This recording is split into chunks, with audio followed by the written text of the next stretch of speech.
சொல்லலையே பெறுவதற்கு தெரியாது.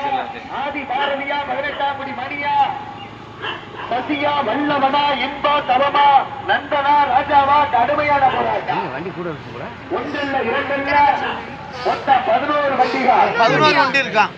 சிவகங்கை மாவட்டம் தம்பி பக்தியில் நடைபெற்றுக் கொண்டிருக்கின்ற சிறிய மாட்டுவண்டி பந்தயம். முதல் பரிசை பெறுவதற்கு ரணசிங்கபுரம் பொன்னழகி அம்மன் துணை ராஜகுமார், இரண்டாவது இடத்தை பிடிப்பதற்கு ஈழக்குடிப்பட்டி யோகேஷ் நண்பர்கள், மூன்றாவதாக மதுரை மாவட்டம் தேட்டாம்பட்டி மலையான் துணை மகேஷ், கம்பிப்பட்டி பழனி சக்தி நண்பர்கள், நான்காவது இடத்தை பிடிப்பதற்கு தலையன்மர்கள் அறிவித்தேனர், ஐந்தாவதாக வேலூர் சிக்கிபால் திருப்பத்தூர் சிறப்பு பூக்கடை, ஆறாவதாக திருப்பத்தூர் பூக்கடை நந்தீஸ்வரன்,